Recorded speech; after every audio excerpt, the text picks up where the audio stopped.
నమస్తే, welcome back deep into history with Philomithka. చరిత్ర లోతుల్లోకి తిరిగి స్వాగతం. ఈరోజు మనం చాలామంది మూఢనమ్మకాలు అని కొట్టిపడేసే మన భారతీయ హిందూ సాంప్రదాయాల వెనుక ఉన్న సైన్స్ గురించి తెలుసుకుందాం. మన పూర్వీకుల శాస్త్రీయ జ్ఞానం గురించి మాట్లాడదాం.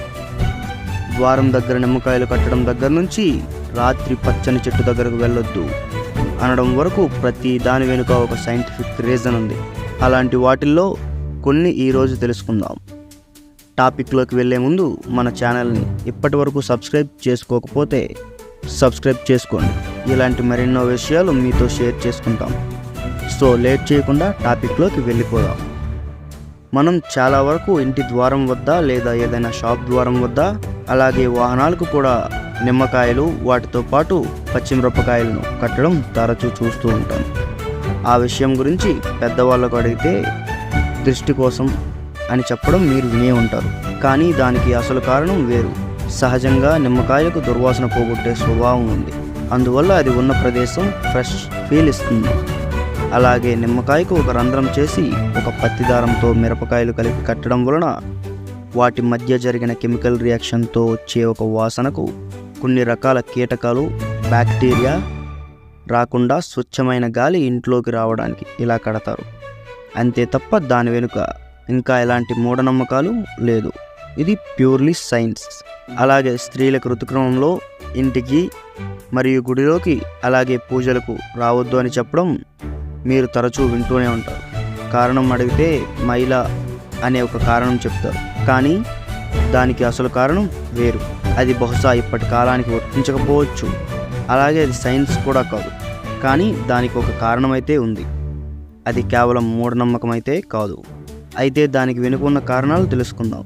ఇప్పట్లో అంటే టెక్నాలజీ వలన పనులు అన్నీ ఎంతో తేలికైపోయాయి. కానీ అప్పట్లో వంట పని నుంచి ఇంటి పని, అలాగే పూజ కూడా చాలా కష్టంతో కూడుకున్న పని. అలాగే ఉమ్మడి కుటుంబాల కారణంగా ఇంటి పని కూడా చాలా కష్టంగా ఉన్న రోజులు. పీరియడ్ సమయంలో ఆడవారికి చాలా నీరసంగా, అలాగే ఎక్కువ మూడ్ స్వింగ్స్ ఉండే విషయం మీ అందరికీ తెలుసు. అంతేకాక పూర్వం అంత ఎక్కువ పనిలో కూడా ఆడవారికి సెలవు అనేది ఉండేది కాదు. కనుక ఇలా ఈ 3 రోజులు విశ్రాంతిగా ఉండే ఈ ఆచారం కాలక్రమేణా మహిళగా రూపాంతరం చెందింది. అలాగే ప్రతి ఇంట్లో పెద్దవాళ్ళు ఉత్తరం వైపు తలపెట్టుకుని పడుకోకూడదు అని చెప్పడం మీరందరూ వినే ఉంటారు. దానికి కారణంగా వాస్తు ఇంకా ఏవో చెప్తారు. కానీ దాని కథ అటు ఎలా ఉన్నా దానికి ఒక సైంటిఫిక్ రీజన్ ఉంది.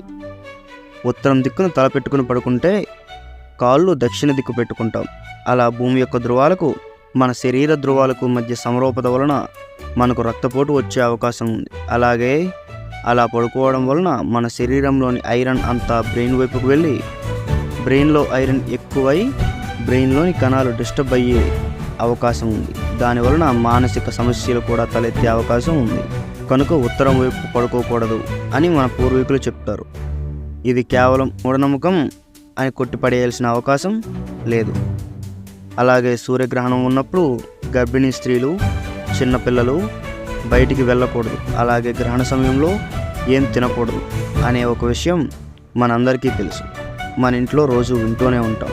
మామూలుగా ఉండే సూర్యకాంతితో పోల్చుకుంటే గ్రహణం ఉన్నప్పుడు సూర్యకాంతిలో అతి నీలలోహిత కిరణాలు అంటే అల్ట్రావైలెట్ రేస్ యొక్క తీవ్రత చాలా ఎక్కువగా ఉంటుంది.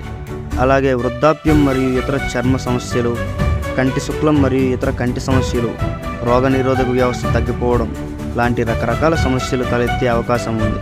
కనుక సూర్యగ్రహణ సమయంలో బయట ఉండవద్దు అని చెప్తారు. చివరగా ఒక్క విషయం, రాత్రిపూట చెట్ల వద్దకు వెళ్ళవద్దు, అలాగే చెట్టు కింద పడుకోకూడదు అని చెప్తారు కదా. దానికి కూడా ఒక శాస్త్రీయ కారణం లేకపోలేదు. చెట్లు సాధారణంగా కిరణజన్య సంయోగక్రియ ద్వారా ఆక్సిజన్ అంటే మనం పీల్చుకునే గాలినే ప్రాణవాయువు అని కూడా అంటారు, దానిని విడుదల చేస్తాయి. కానీ రాత్రి అయితే సూర్యకాంతి లేని కారణంగా కిరణజన్య సంయోగక్రియ జరగదు.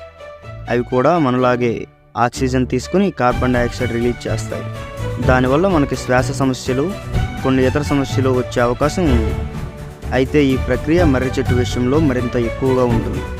కనుక మర్రి చెట్టు పైన దెయ్యాలు, భూతాలు ఉంటాయి అనే నానుడి ప్రజల్లో ఎక్కువగా ఉండిపోయింది. ఇంతవరకు చూసారంటే ఈ వీడియో మీకు ఖచ్చితంగా నచ్చే ఉంటుంది కదా.